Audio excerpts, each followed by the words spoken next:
ಹುಡುಗ. ಇದು private company ವ್ಯವಹಾರ ಅಲ್ಲ, ಇದು ಸರ್ಕಾರ. ಈ ಸಂಸ್ಥೆ ನೀವು ನಿಮ್ ಜಮೀನಲ್ಲಿ ನಿಮ್ಮನ್ನೇ ಜಮೀನ್ದಾರರು ಮಾಡಬೇಕು ಅನ್ನೋದು ನಮ್ಮ ಸರ್ಕಾರದ ಚಿಂತನೆ. ನೀವು ಯಾರ ಜಮೀನು ಮಾರ್ಕಬಾರದು ಅಂತ. ನೀವು ಯಾರೋ ಪ್ರೈವೇಟ್ ಕಂಪನಿಯವ್ರಿಗೆ ಯಾರಿಗೂ ಜಮೀನು ಕೊಡ್ತಾ ಇರೋದು ಸರ್ಕಾರಕ್ಕೆ, ಬಾಡಿಗೆ ಕೊಡೋದು ಸರ್ಕಾರ. ಕೇಂದ್ರ ಸರ್ಕಾರ ರಾಜ್ಯ ಸರ್ಕಾರ ಇಬ್ಬರು ಸೇರಿ ಅರ್ಧ ದುಡ್ಡು ಹಾಕಿ ಯೋಜನೆ ಮಾಡ್ತಾ ಇರ್ತಾರೆ. ಸೊ ಅದಕ್ಕೋಸ್ಕರ ಇದೆಲ್ಲ ಪ್ರೈವೇಟ್ ಕಂಪನಿಯವರು ವ್ಯವಹಾರ ಮಾಡೋದಿಲ್ಲ.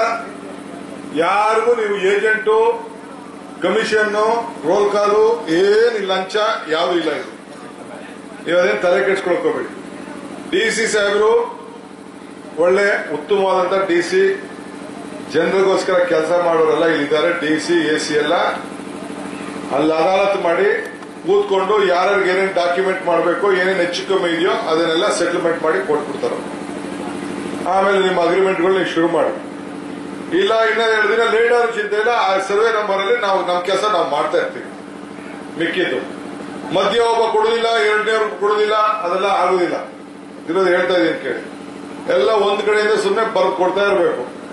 ತಿರ್ಗಾ ಇನ್ನೊಬ್ಬ ಕೊಡ್ಲಿಲ್ಲ ಅಂತಂದ್ರೆ ಆಮೇಲೆ ಬೋರ್ವೆಲ್ಗಳು ಇದ್ರೆ, ಬೋರ್ವೆಲ್ ಇತ್ತು ಅಂದ್ರೆ ಅದನ್ನ ಲೆಕ್ಕಾಚಾರ ಹಾಕಿ ಬೋರ್ವೆಲ್ಗೆ ಏನ್ ನಾವು ಸಹಾಯ ಮಾಡಬೇಕು ನಾವು ಕೊಡ್ತೇವೆ. ಅದನ್ನ ಬೇರೆ ಸಪರೇಟ್ ಆಗಿ ಬೋರ್ವೆಲ್ ಮಾಡ್ತೀವಿ. ಮೋಟರ್ ಗೀಟರ್ ಎಲ್ಲ ಇದ್ರೆ ಬೇಕಾದ್ರೆ ವಾಪಸ್ ತಗೋಬಹುದು. ತೋಟ ಎಲ್ಲ ಬಿಟ್ಬಿಡ್ತೀವಿ ನಾವು, ಅವೆಲ್ಲ ಶೆಡ್ ಗಿಡ ಎಲ್ಲ ಹೊಡೆದಾಕ್ತೀವಿ ನಾವು. ಅದೇ ತೋಟ ಗಿಡ ಎಲ್ಲ ಇಲ್ಲ, ಬೇಡ ನಮ್ಗೆ.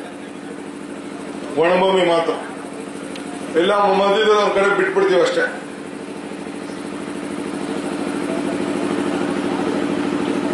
ಆಮೇಲೆ ಸ್ಮಶಾನಗಳಿದ್ರೆ ಮಧ್ಯದಲ್ಲಿ ಬಿಟ್ಟು ಅದಕ್ಕೊಂದು ದಾರಿ ಕೊಟ್ಟು ಸ್ವಂತ ಅದೇನ್ ಬೇಕೋ ಅದಕ್ಕೆ ಏರ್ಪಾಟ್ ಮಾಡ್ತೀವಿ. ಮಧ್ಯದಲ್ಲಿ ಸ್ಮಶಾನ ಭೂಮಿಲಿ ಹಾಕೊಂಡಿತ್ತು ಅಂದ್ರೆ ಬೇಕಾದ್ರೆ ಬಂದು ಪೂಜೆ ಗೀಜೆ ಮಾಡಕ್ಕೆ ಅದಕ್ಕೆಲ್ಲ ಏನೇನು ಪರ್ಮಿಷನ್ ಬೇಕಾದ್ರೆ ಕೊಡ್ತೀವಿ. ಸರ್ವಜ್ಞ ಒಂದ್ ಕಡೆ ಒಂದು ಮಾತು ಹೇಳ್ತಾರೆ, ನಿಂಬೆಗಿಂ ಹುಳಿ ಇಲ್ಲ,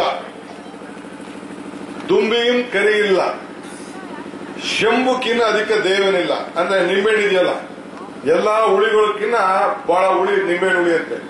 ದ್ರಾಕ್ಷಿ ಹುಳಿ, ಮಾವಿನ ಹುಳಿ, ಹುಣಸೆ ಹುಳಿ,